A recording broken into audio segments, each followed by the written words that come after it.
The Hilltop Glove Podcast is sponsored by Mid-Carolina Service Company. Mid-Carolina Service Company is the first name to search for your residential or commercial HVAC needs in Lexington and surrounding areas.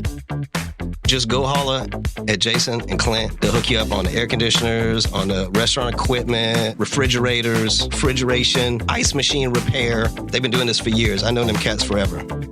Family owned and operated since 2006, they pride themselves in their quality work and customer relationships. Call 803-356-4153 or visit midcarolinaserviceco.com for a no obligation quote for service today.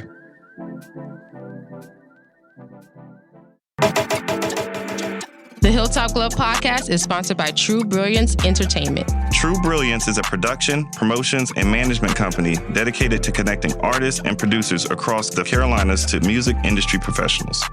Several of their clients have placements both domestic and internationally as a result of their services. Are you an artist or producer looking to build meaningful relationships within the music industry? Then True Brilliance is for you. Check them out at paramilitary.com. That's spelled P-A-I-R-A military.com. This episode of the Hilltop Glove Podcast is sponsored by Bob's. Bob's is a Columbia-based retailer of over 100 Black-owned products from 20 Black-owned businesses. Bob's offers a wide range of items from household cleaning, cosmetics, and everything in between. With every visit to Bob's, you support Black-owned businesses, giving them the opportunity to grow and establish connections with our community. Bob's is located inside the Noma warehouse at 2222 Sumter Street in Columbia, South Carolina. Visit their website, weshopbobs.com, for in-store pickup or to find out more. Bob's can also be found via social media on Instagram, Facebook, and TikTok at weshopbobs. When you stop by, tell them the Hilltop Glove sent you. Bob's brings quality Black brands to the Columbia community. The Hilltop Glove Podcast is sponsored by Red Rooster Sports Bar and Grill. Red Rooster is your neighborhood bar and grill serving the best wings, burgers, and baskets in the Met. Like the amazing food, the bar is always on tap, and there's plenty of screens to watch the big game. Red Rooster is the Midland's premier meetup spot for local car and bike clubs, fraternities, and sororities.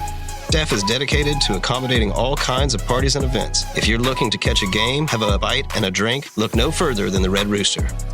Red Rooster is located at 7500 Wilson Boulevard, Columbia, South Carolina. For more information, visit redroostersportsbar.com or visit them on Facebook and Instagram at Red Rooster Sports Bar. Go where the winners go.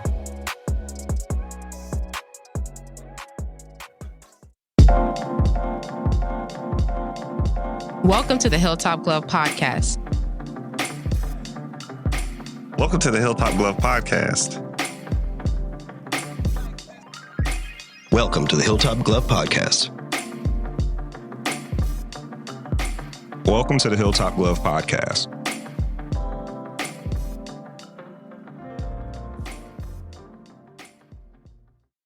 Good morning, good morning, good morning. Welcome back to another episode of the Hilltop Glove Podcast. I'm your host, Anwar, a.k.a. DJ and What, with Skip and Mike.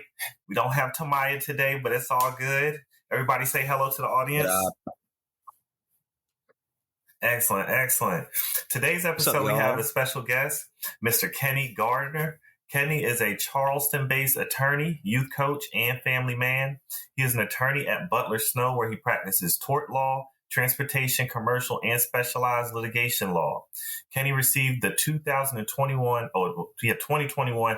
Honors College Distinguished Alumni Award from the College of Charleston and was selected as a member of State Farm's inaugural Rising Stars Academy in 2019. He also has been recognized as by the best lawyers in America ones to watch. Thank you so much for joining us today, Kenny. I was butchering up that beginning. I don't know why I did. I've been reading it many times. How you doing today, brother? It ain't no thing, man. Excellent, excellent. Again, man. It's I want my to thank pleasure. you for coming back today. I know we had an excellent interview last time, so that the audience knows if some things sound funny or like we already know each other very well. Technically, we do, but we couldn't keep our other interview. It was amazing. But we're going to do this again because we want these people to get this information, especially our audience, when it comes to questions and information regarding law and how law works and how it moves. And just starting very easy. If you could give some folk a little, our audience particularly, a little understanding of your background and at what age did you decide you wanted to start practicing? So I have wanted to be an attorney since I saw the episode of The Cosby Show where they put Theo on trial for telling lies and half-truths. And so from that moment, seeing just, how that was, I was like, oh, I need to be a lawyer. And then that was cemented by my dad in 1996 was sentenced to 20 years in prison. And so it made it very real for me to become a lawyer. And so that was kind of the driving force behind it. And, by the grace of God, I was able to get through law school, start practicing. And in 2016 or 17, I represented him at his first parole hearing, which he was granted parole. So after 20 years, he was able to come home by the grace of God. Man, I just showed up, and that's a lot of my job is showing up somewhere and talking. I love that story because, to think about being able to help out one of your parents, especially in a situation where they vitally need help, and it's a specialized situation, man. That had to feel extremely gratifying in the sense of doing a favor, like doing what you were training for, that thing that you love so much, being able to use that skill to actually assist somebody in your family and per se, even better, a parent. How did that feel? I mean, it was a bit surprising because, any lawyer worth his salt will underpromise and try to over-deliver. So, there was no expectation, that I had that he would be granted parole. He was in prison for murder, so it was a violent crime. And so, generally speaking, they don't let them out quite that often. So we were able to put together a strategy. My wife assisted me. She's an attorney. So we were, the victim's family was actually in favor of him being released. And so we put all of that together and made a presentation to the parole board. And, they asked him questions and we gave honest answers. So when we found out, I was sitting at a table away from him because they called him back up. And when I saw his head drop, I didn't know what to think. Then he turns towards us and smiles. And so we were just all elated. And, my oldest brother was there and, he and my dad were so close. They just started weeping. And so it was just it was a very happy occasion, in the close of a very difficult chapter for not only him, I can't imagine being in prison for 20 years, but also us, his family, knowing that he gets to come home and we get to kind of reestablish that relationship. So it was incredibly rewarding.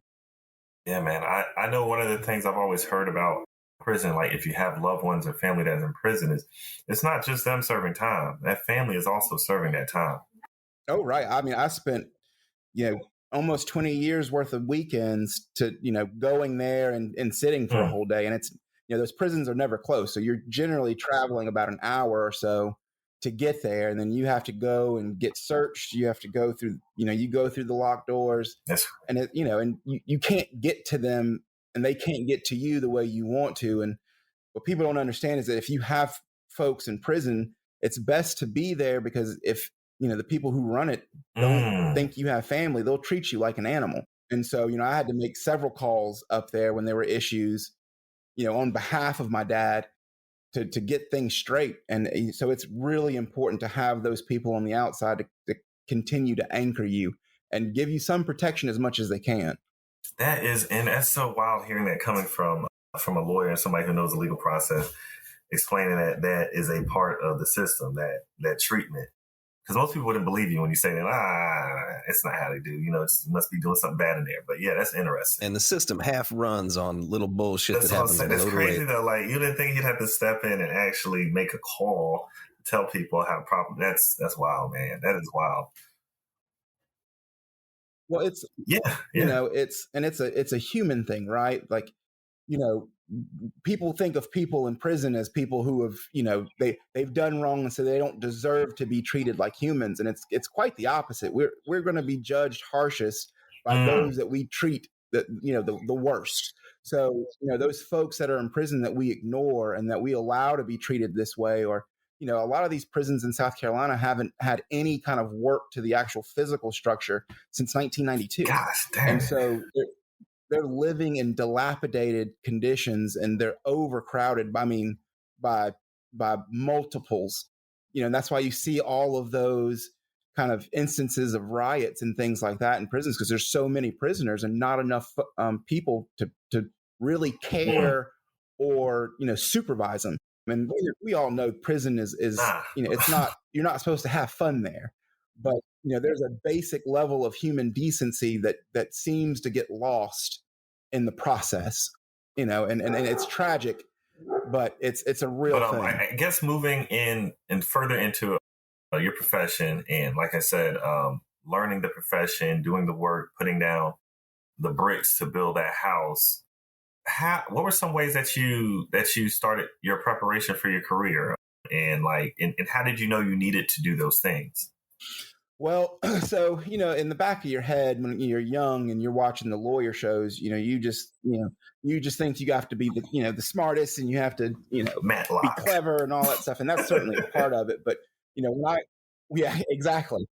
And, it's funny because you watch those shows and you go, well, I don't want to ever lose a case either. But when you become a lawyer, you realize very quickly that you don't win or lose cases. Your clients win or lose cases, but you're just representing them. And so you learn not to take it as personal as you otherwise would. But when I was in college, when I really started honing in on kind of getting there, I met with, a poli-sci professor, and I got set up in some free LSAT courses that were offered at the College of Charleston. And the LSAT is basically the law SAT that you have to take to get into law school.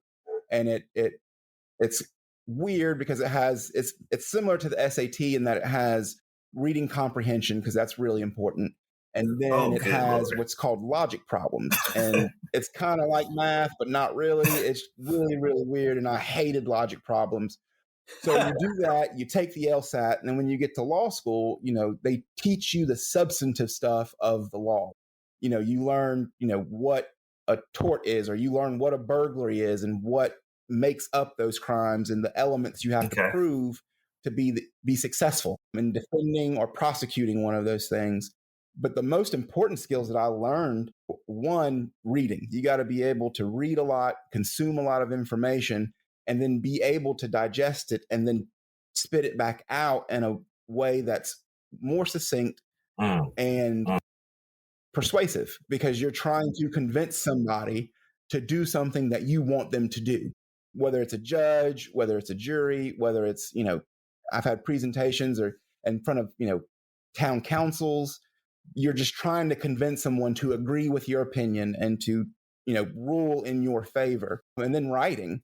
There's a lot of writing, there's a lot of briefing that you submit to court so that, they're aware of, the issues that you think are important, and then getting up and speaking. You guys are doing podcasts, so you're used to talking, but you'd be surprised how many folks are not used to talking in front of people or about anything substantive. And so getting up and opening your mouth and saying, hey, I have this to say, is very important. So any opportunity that I had to do any of those three things, I committed myself to doing it and getting better. And even to this day, I still commit myself to that trade. And because before I get up and do anything, I'm always very nervous. Seriously? And, oh boy, like the butterflies are wild. And you're thinking in the back of your head, man, I'm going to jack this all up.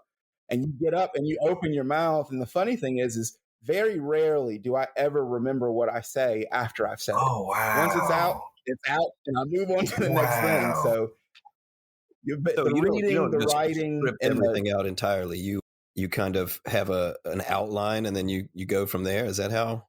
Right. So, different people do it different ways. My way, and the way I was taught to do it, is that, first you want to know your case backwards and forwards.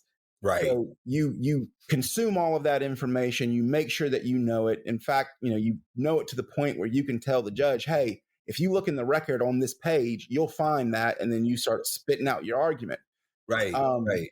Because that's another thing about law, is most of it is all based off of decisions that have been made in the past, because nobody wants to be that one that makes that game changer, really, So that's exactly right. I mean, the interesting thing about the law is that no one's trying to hide the ball from you. You're not having to reinvent the wheel. It's all off precedents. It's all off, that's what we use to argue things. So, hey, in this case previously, that's similar to this case, the court ruled X. This is why you should rule the same way, or this is why this case is different than that case, so that you should rule Y. And so you really don't have to be incredibly clever or incredibly smart. You just have to be able to read and comprehend and make distinctions between points.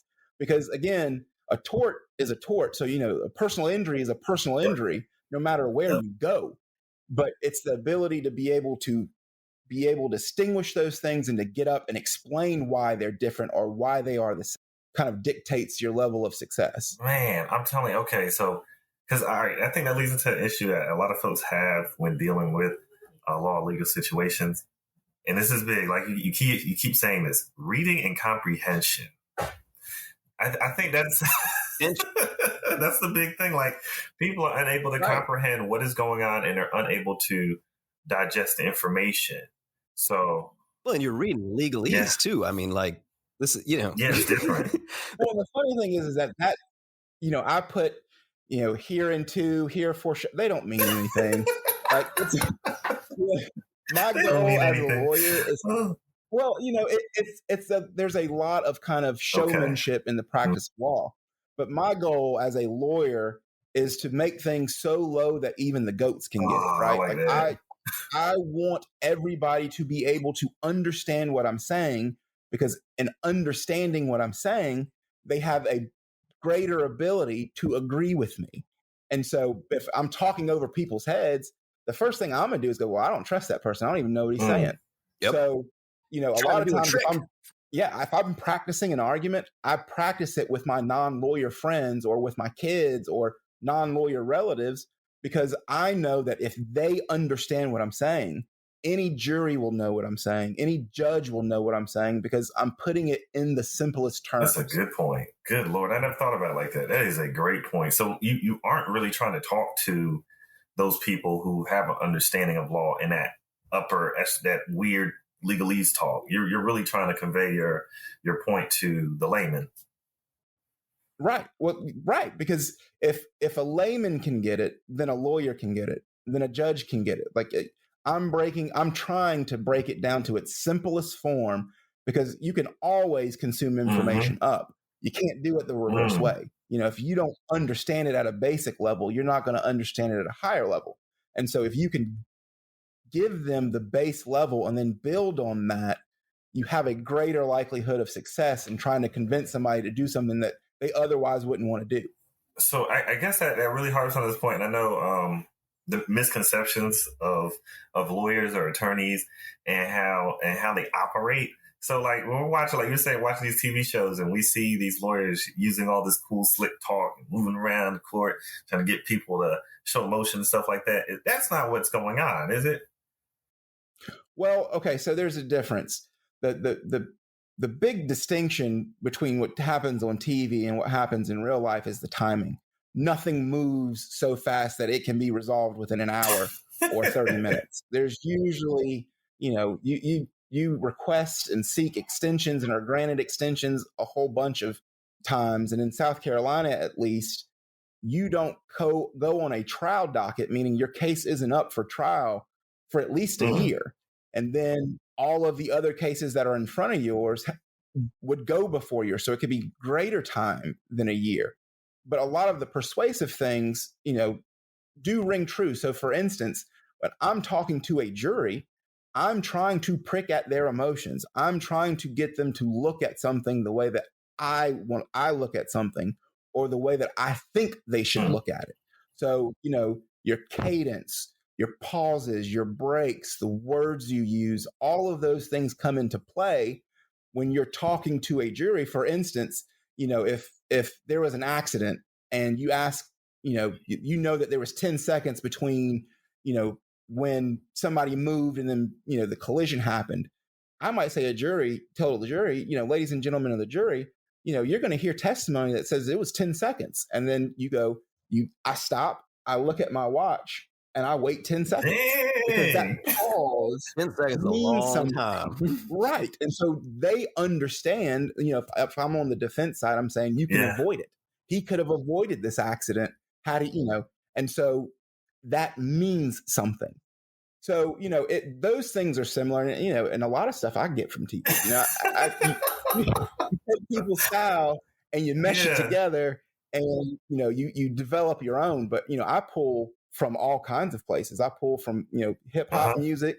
I pull from law shows. I pull from Dr. King a lot, Malcolm X. You take these overall principles, because that's what trials are about, right? They're about these overarching themes. You're trying to create a theme and tell a story in a way that will make them agree with you. And so, you get those things from many, many different places.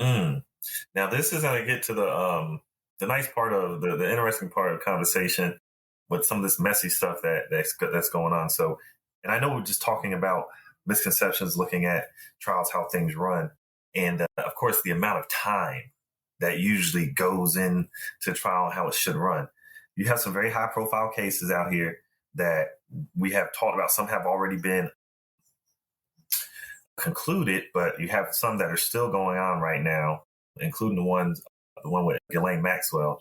I think it's very interesting how that's happening, moving along right now. But the way that and I'll put it like this, and I know the Ahmaud Arbery trial, which wasn't a trial on him, but the trial of the three men that they don't name, because I guess three names are harder than one, and then the Kyle Rittenhouse trial, the way that the public looked at, consumed, and understood those trials was very interesting, and the emotional clickbait usage behind it. And even with the Ghislaine Maxwell trial, which is going on right now, it seems like they aren't even focusing on trying to actually do anything with the trial. It's as if the prosecutors didn't even want to really dive into anything, and it looks like they're just going to let the defense run over them. How do you and your colleagues perceive these trials, and what are some of the misunderstandings that us as normal civilians, laymen out here, when we look at it, that we don't understand about what's going on with them, even some of the verdicts? So, first, as a lawyer, when you're looking at these cases, you look at them.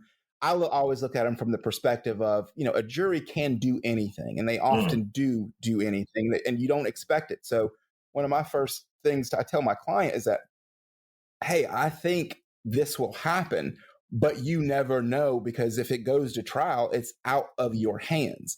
So, from the perspective of looking at these trials, you never know what a jury's going to do. You can guesstimate, and you can do, make an educated guess. For instance, in the Kyle Rittenhouse trial, you saw what the judge was doing. You saw some of the early rulings that he was making, like you can't refer to the deceased folks as victims. You can't ask this types of questions. But what some people don't realize, and it cuts both ways, is that there are rules to trials, right? You can't introduce whatever evidence that you want to, right? The evidence has to be relevant, and it has to be true. Like, it has to be a true. So if I introduce a document, I have to build a foundation that says that this document is accurate and that it's a true, document. Otherwise, anybody would write a note and say, well, no, this note says I didn't do it, and try to introduce it into evidence. But, in those particular cases, well, and the news media, and it's always been monetized. People, talk junk about what the news is now, but it was even that way. If you look back, what we learned about the Spanish-American War and yellow journalism, they're trying to sell stories. They're trying to get eyes to either read their newspapers, be on their websites, watch their television programs. So they're dissecting things down to a very, very primitive, and it's not even basic, it's primitive outlook, so that people think that things are open and shut. They say, oh, well, the news said this, but the news doesn't have to follow those rules, right? They don't have to follow evidentiary rules. They can report, oh, well, there was a note out there. They can lie. There's no. Thank you for saying that. Right. There's no bounds for honesty. Right.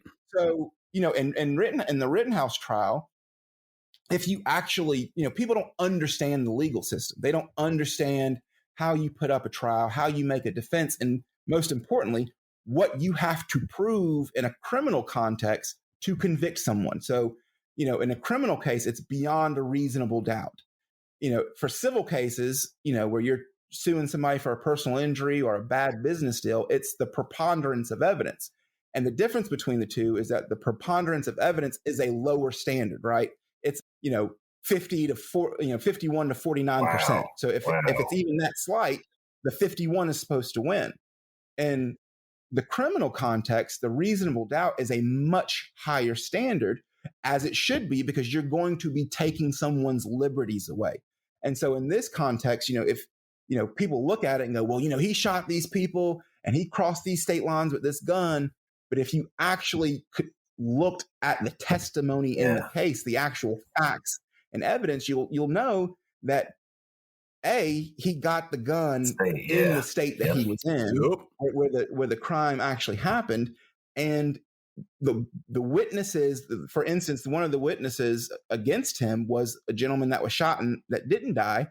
He testified, I was going to shoot him before he shot me. That's what fucked it up right there. As soon as you say that, that's self-defense. I was going to kill him. Yeah, right. Yeah, that was ridiculous.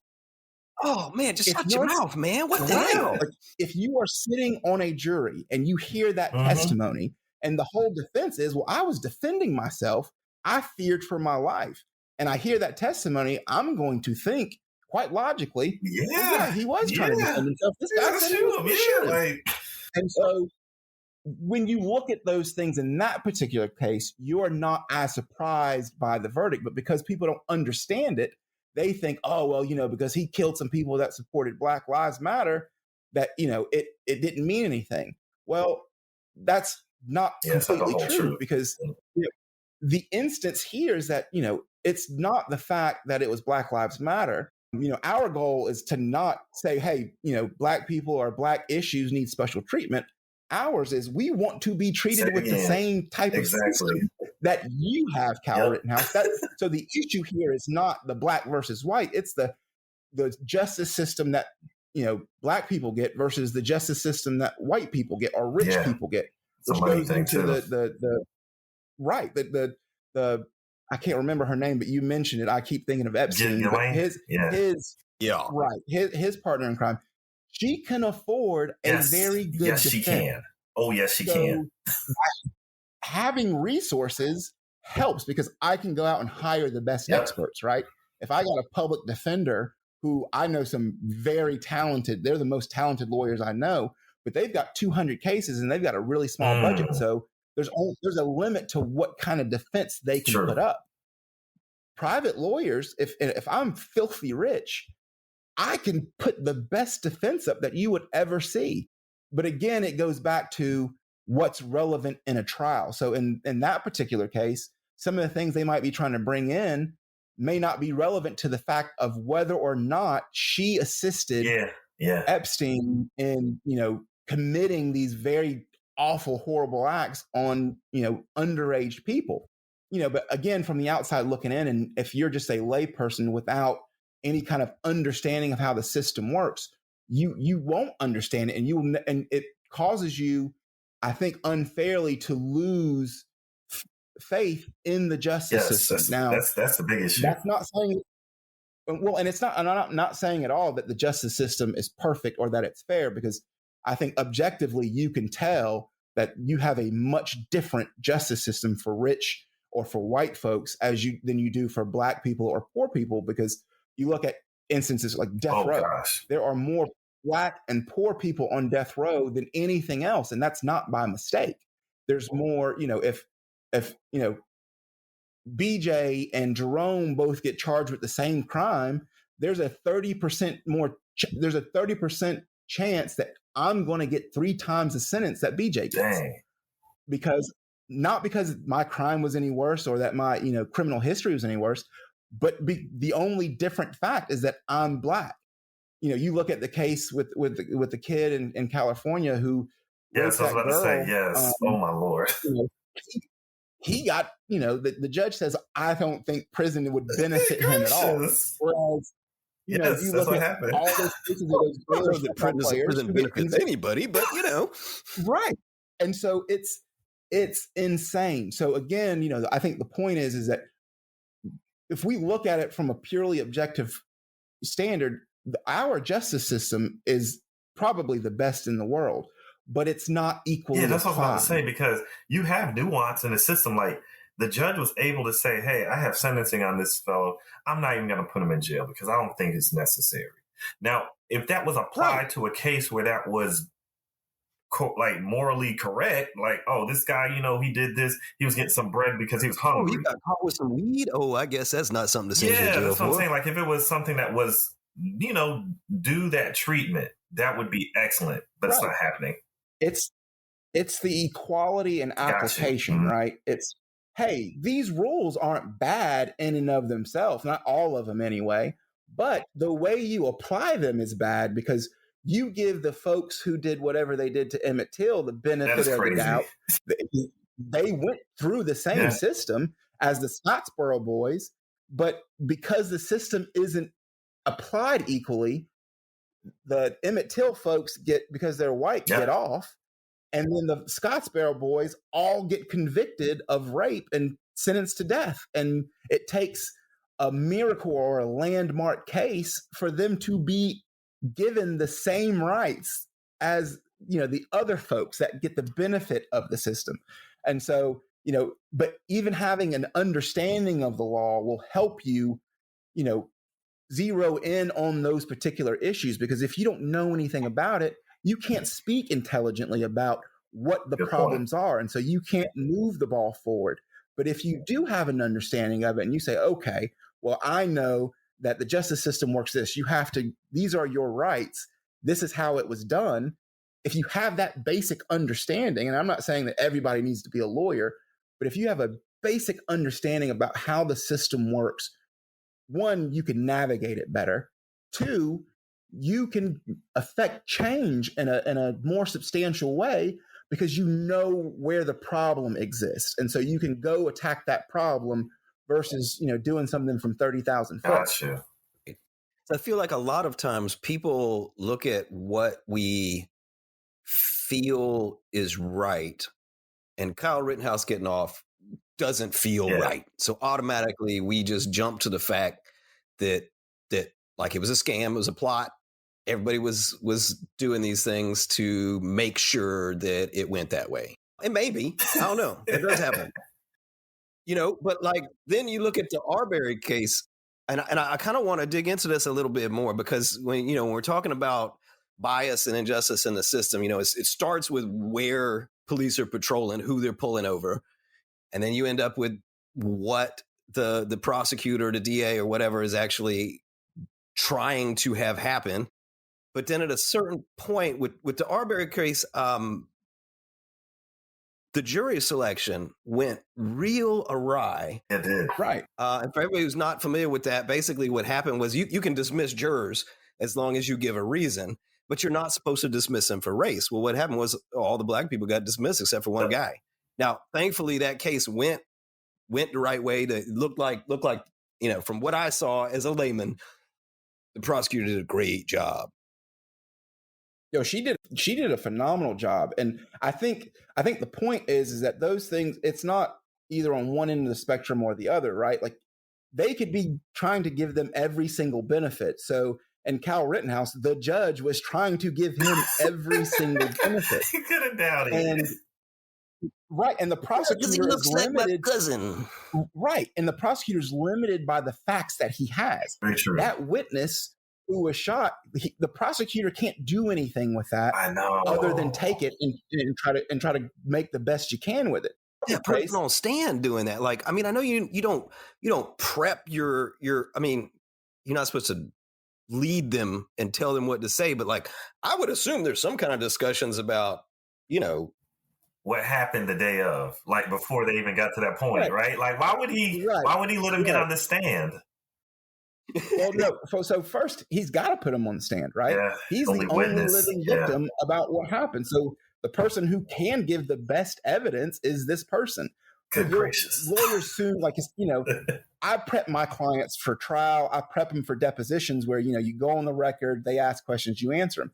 And I tell my clients all the time, hey, don't volunteer information. You answer the question and then you shut up. I got it. Yep. They never do that. They always talk because it's human tendency to just vomit words. I want you to understand. And this is the crazy thing, because what he was saying when he was saying what was in his mind, not his actions, not what he did. It's just what he was thinking, and that's crazy because that's not what they asked you. Right, and so he's limited, but my expectation is that it's always going to go off the rails. Where then you look at the Ahmaud Arbery trial in Georgia, like you said, they were trying to give these three guys the benefit of the doubt from the very beginning. The DA said, let them go. They weren't going to press charges until the video was released and everyone saw it with their own eyes what happened. Yeah. And then once that ball started to roll, even trying to use the particular advantage you think you're going to get with an all white or predominantly white jury, you can't get over the fact. And the prosecutor did a phenomenal job. And I would never advise any of my clients to take the stand, but the father in this case who took the stand, the prosecutor walked him through how his defense of citizen's arrest didn't apply because they didn't know he committed a crime. There was no suspicion that he committed a crime. He didn't have a weapon. He didn't brandish a weapon. He didn't threaten to pull a weapon. He didn't have a knife. He didn't have a gun. She walked through these, small questions to build this bigger picture of this kid was not a threat. He literally was running through this neighborhood and you stopped him because he was Black and you attacked him because he was Black. And, the jurors, you look at those facts, and again, a jury can do anything, but you knew that the defense that they had didn't apply. And so if things go the way that they're supposed to, you get a conviction in that case. And that's what happened. But, you have to, it's all a mixed bag because, you're gonna, in a system that works against you, Black pain is profitable. And so that's why they called it the Ahmaud Arbery trial. Yeah, because, exactly. Exactly. They try to make it about him and what he didn't do and what, but that's not the case. But you're going to get those things all the time. And as a lawyer, you have to, again, try to take all that information, all that bias, all those things that are out there, take them, consume them, process them, and then be able to respond in a way that the people on the jury or that the judge or whomever understands at a basic level what you're trying to say. And you saw the difference in those things in the Rittenhouse trial and Ahmaud Arbery. The prosecutor, while limited to what he had, he did a very different job than the prosecutor in the Ahmaud Arbery trial. And so, you see all of those things, but having an understanding of how it works will help you to see them more clearly. Man, before we move on, I have one more question about little trial stuff that happened. And I just want you to help me understand this because this is just, it was racking my head. I was following this stuff this week with that Ghislaine Maxwell trial. I was trying to figure out how and why did the prosecutors in the case, and I understand they're trying to prove that Ghislaine Maxwell was not that they weren't trying to prove that Epstein was a bad guy. They're trying to prove that Ghislaine Maxwell was assisting and aiding in the crimes, in the committing of the crimes. Why did they not bring more of the victims forward for testimony? Why would they? What would be the reason for not doing that? They might have said, yeah, I was there with Bill Clinton, and would have went down the rabbit hole of power, man. They would. But that's my point. Like, why wouldn't you do that? That was the whole reason why we wanted this trial. I'm sure that they wanted to, but if I'm a defense lawyer, my argument, I'm screaming this from the top of the hills, is that whether he was with Bill Clinton or with Trump is immaterial and irrelevant to this case. We're talking about him committing sexual assault on underage people. That has nothing to do with who was present with him. That's just fodder. That's prejudicial. So there are rules of evidence. And one of the rules of evidence is Rule 403, where something cannot be unduly prejudicial, meaning if let's say it's a murder case and I show, vicious photographs of the murder scene, right? Like, we all know that somebody was murdered. We know this person was murdered. But for you to show all of those pictures, that's unduly prejudicial because it's going to make the jury rule off of emotion instead of the evidence what's presented in front of them. So going back to this case, it would be great if I could march every single alleged victim that we knew about on the stand, but then it becomes one repetitive, True. right? And the judge has to make sure that this gets done in a reasonably timely fashion because you don't have forever to try a case. And two, it becomes unduly prejudicial and something that's comparative to this particular trial was the R. Kelly trial, right? Is that they limited the amount of victims that they could put on the stand because it becomes duplicative to testimony. You're going to say he did X, Y, Z in this in these 50 instances. You can do that with 10 witnesses, right? And then you paint this person, as a monster, and he very may well be. But the jury starts to think, well, all of these people that got up here and said this, then it must all be true. Where and another rule of evidence is called propensity evidence, meaning you cannot offer evidence that shows a propensity of somebody doing something. So let's say I've lied, right? So I lied in this case where, the perjury case, and they're saying that I lied to somebody else. You can't bring in other evidence of prior times that I've lied to prove that I lied in this particular case. Okay, so I understand what they're trying to do there, but there's also like a role of justice to seek the truth and to try to find out what's really going on. And I realize that, we have to do these things very logically and analytically to keep bias out and to keep it from going down that rabbit hole. But I feel like sometimes we wall that off too much and we shut out too much of the actual seeking right. And I mean, I guess that's the jury's I agree role. with you. No, I completely agree with you. But I think what the consideration that people need to understand is that, people have constitutional rights, right?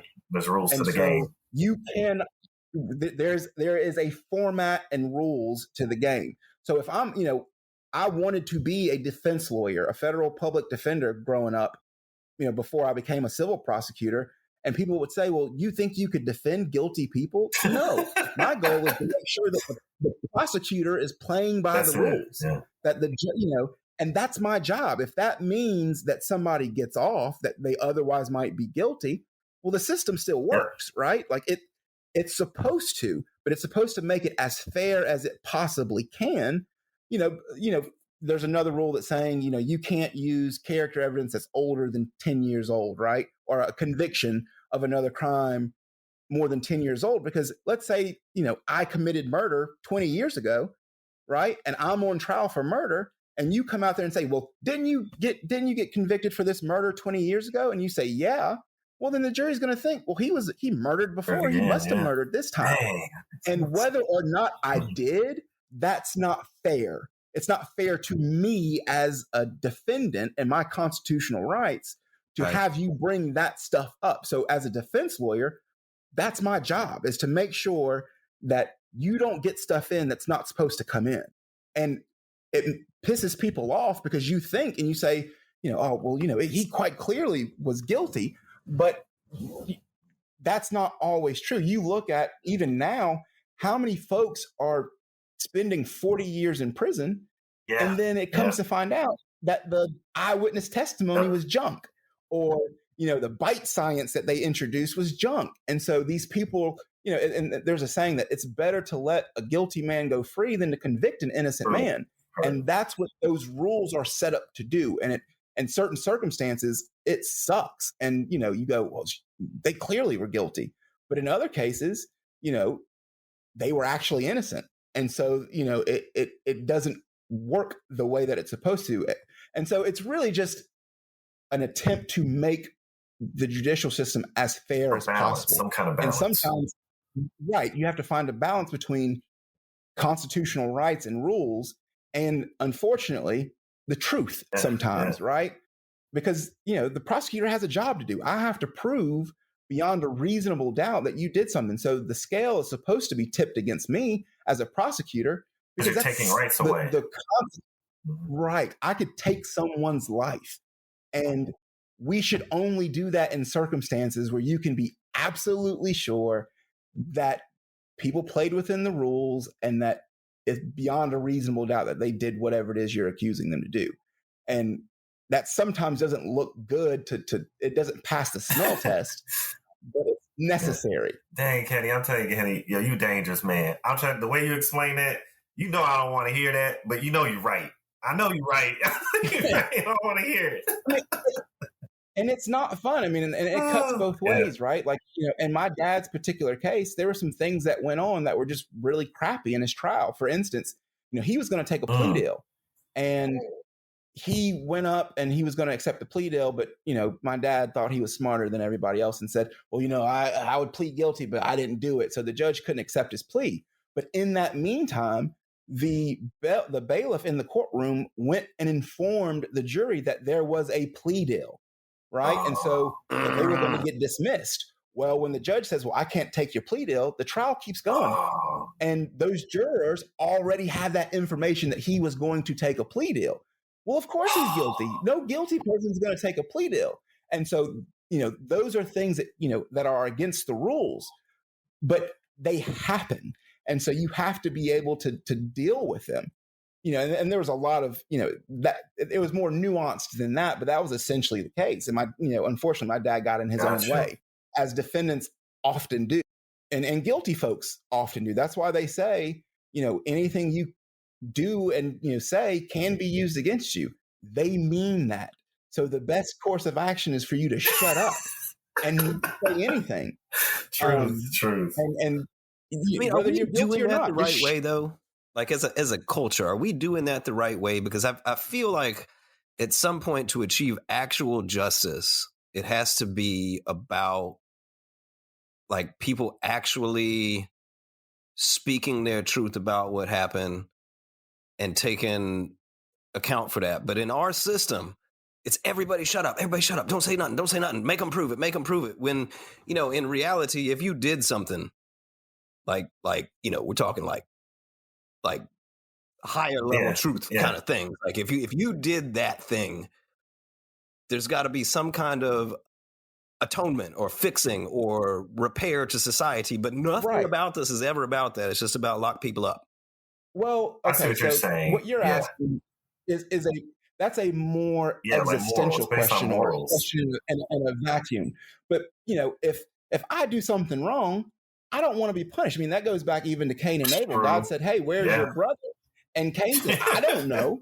And God said, I hear his blood calling out to me. So it's you're taking out the human nature in all of this stuff. So nobody's perfect. Of course, if my kid steals a piece of candy, I want him to tell me, hey, I stole this piece of candy and accept the punishment.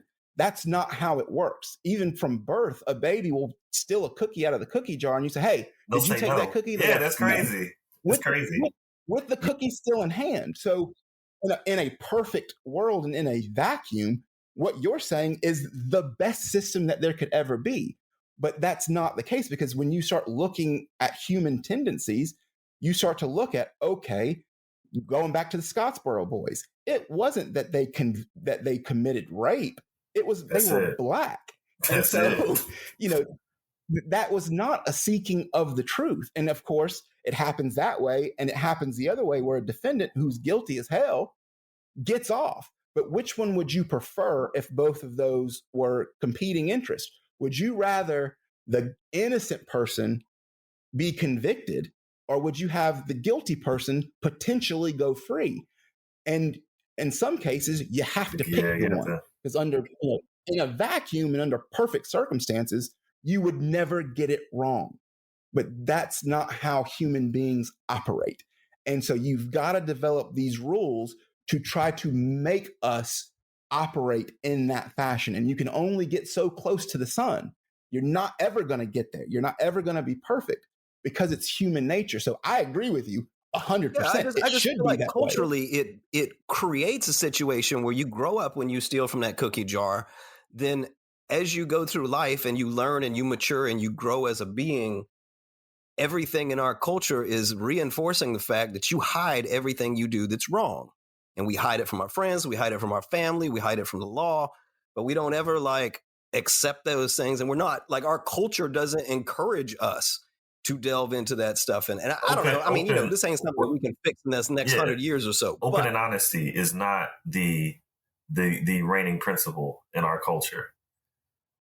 But you have to, what's the goal then, right? So is the goal is never for people to be perfect. It's to say, hey, there's a consequence to you doing something wrong.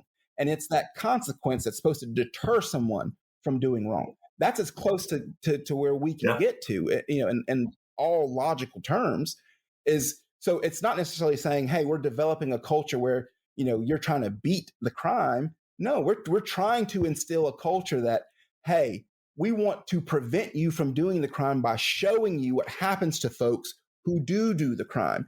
But because we're trying to make this fair, because I could be a king, right? And say, all right, I don't care what you say. I'm going to chop your head off. That's not fair either, right? That's where we came from. You could tell me, right, you could tell me, hey, I didn't do it.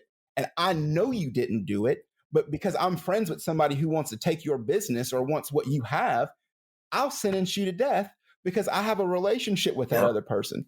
So, it's you have to balance it about, okay, there's got to be rules to protect the accused, but there's got to be consequences for those people who are guilty to try to deter other folks from doing the behavior that we don't want them to do.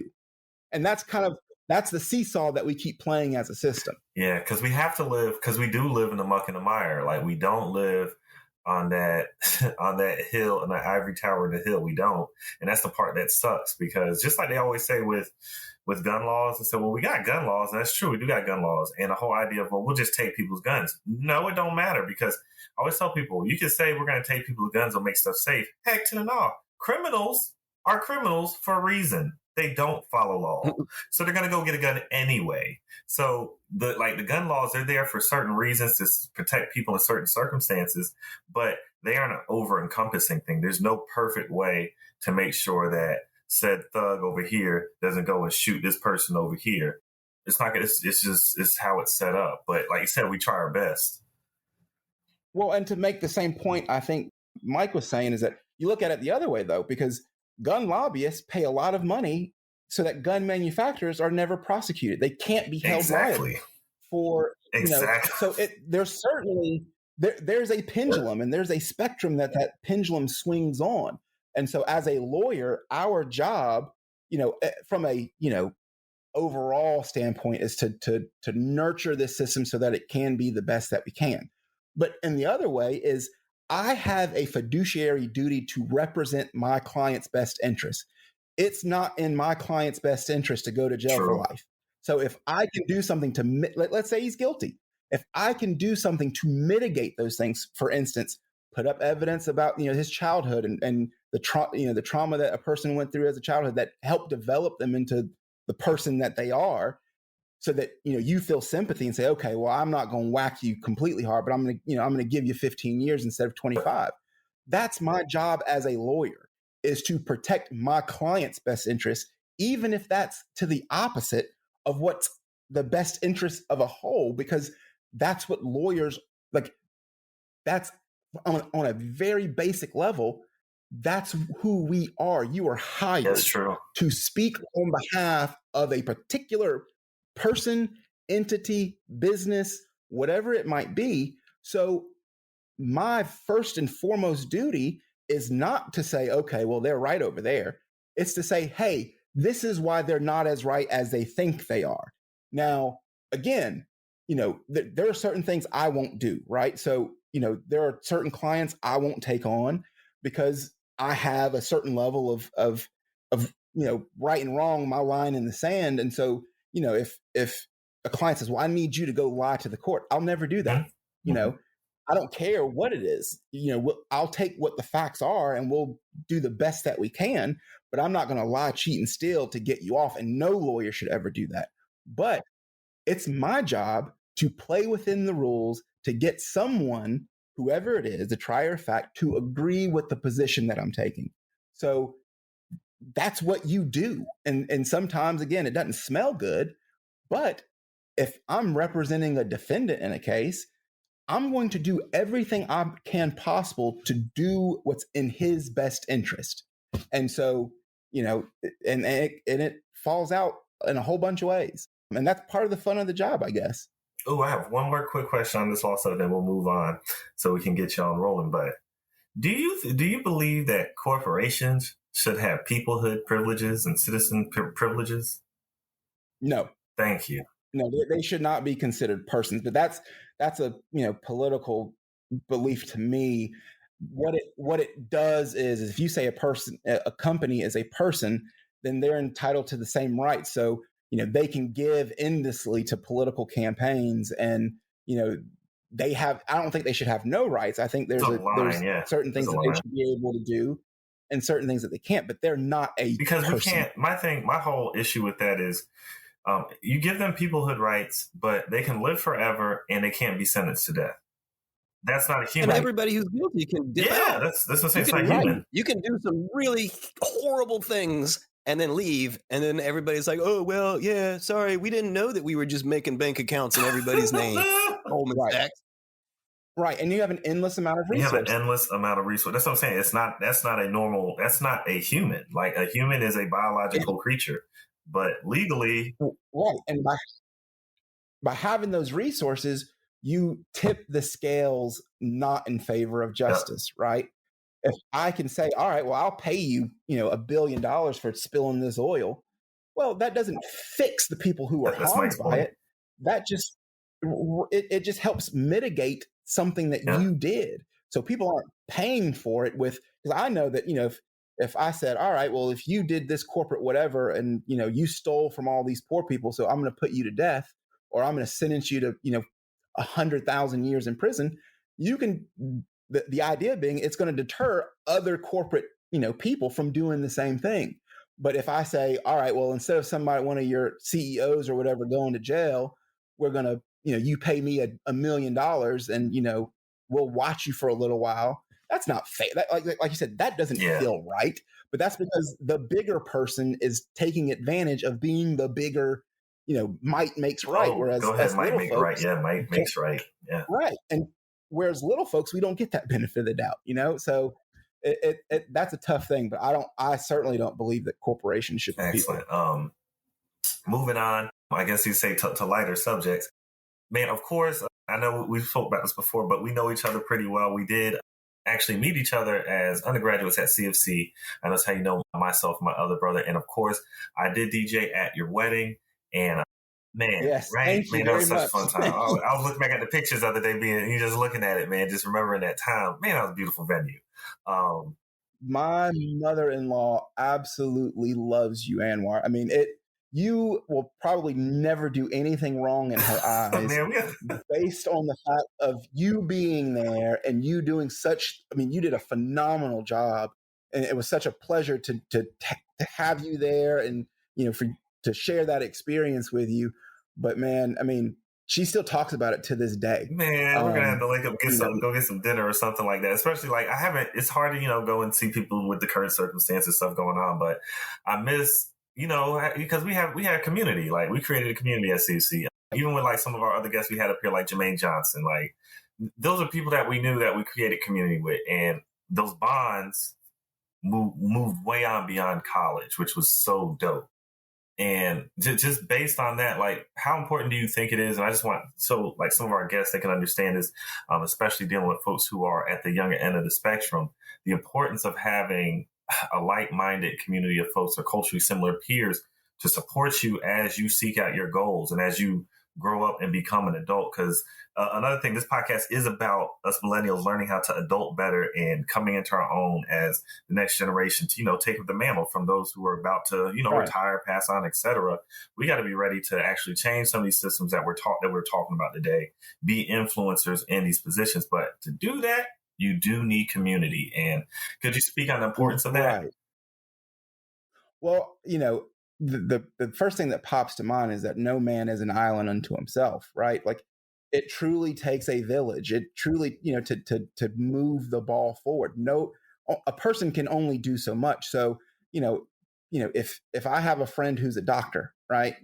I don't know anything about medicine, but if I have a question, it's an easier thing for me to reach out to him and say, hey, I have this situation. What are your thoughts? Or vice versa. Somebody might not know about the law. You guys might have a question about the law. And because you know somebody, you have a community and someone is a lawyer inside of it, you can pick up the phone and say, hey, I've got this question. Or, with Jermaine, he is in the state house. I can pick up the phone and say, hey, Jermaine, this is such and such and such and such and such. How should I handle this? And so having that community helps you become, I guess, I think of it like Voltron, right? And so you have all of these different things that come together to form this one overarching, more powerful thing. And so that's exactly what this is.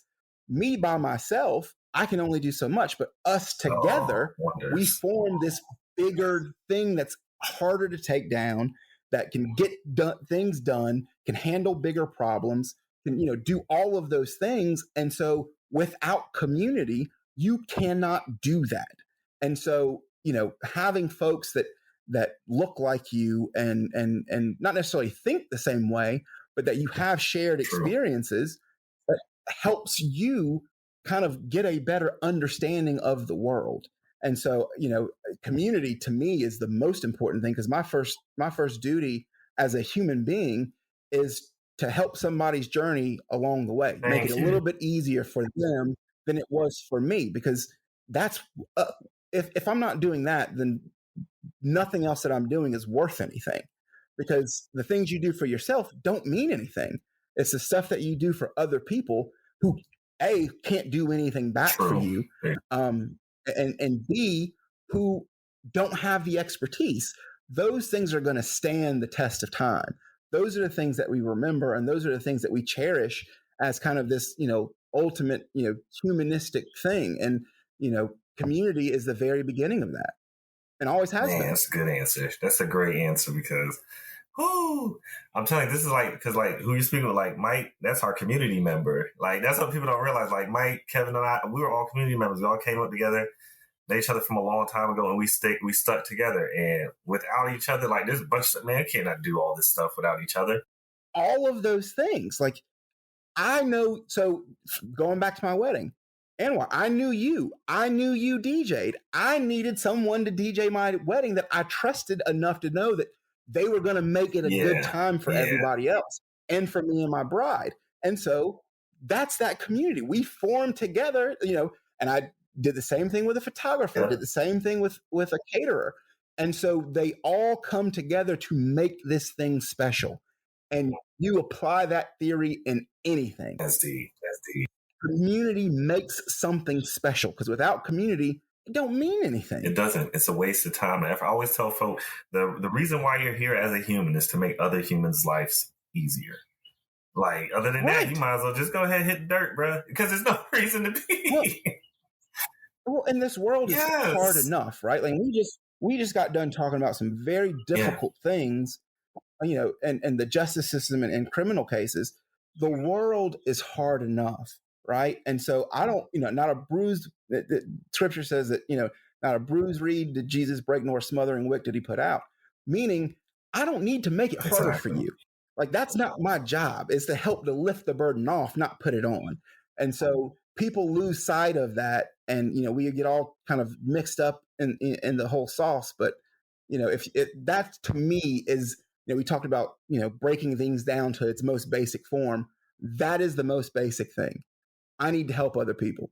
Sounds like you do. Real talk. Seriously, man. Like, and before we leave, I remember we talked about this last time. Could you give are there any resources out there, legal resources, where people could go to, where they could themselves look up case law, look up how they should go about handling certain things, or finding legal resources that could give them assistance? Because like you said, the biggest thing about being an attorney or a lawyer, it seems to be explaining and putting together the how you say, the ideas that they need to know before they even go to court or a case or go to seek justice or et cetera. Just understand the information. Are there any resources that are easy to grab? Anything that's online that people could get to? Yes. So South Carolina has a lawyer hotline that you can call and tell the person what topic you need, and they'll put you in touch with a lawyer. There are also, several, legal access groups around the state. In Charleston, you have Charleston Legal Access, and then you have Charleston Pro Bono, and pro bono just means, you're doing the work at no cost. And so Charleston has a pro bono person office where they help out. And so those are great resources. But, you have programs like Westlaw and Lexis, which you can go and research cases and put in like big topics, and they'll pull up cases that, have to do with those things. And then you have PACER, which is a federal government program where you can get on and do the same legal research. Lexis and Westlaw both cost something. There's a subscription price to it, but PACER, you can request being given access to it. And I don't think there's a cost associated with that. And then again, what we were just talking about, your community. If you know somebody, don't be bashful. Pick up the phone and ask. The closed mouth doesn't get fed. True, very true. And libraries. Yeah, that's what I was wondering. Yeah. They still print books. So they still got them. Yeah, they still got them. They still got them. Yeah, they do. Yep. And could you any current projects that you're working on right now? Any things that we can look forward from seeing from you in the future? Any I guess you say any community work that you're doing right now that the audience should... So the biggest thing that I'm involved in, and I told you guys a story about my dad.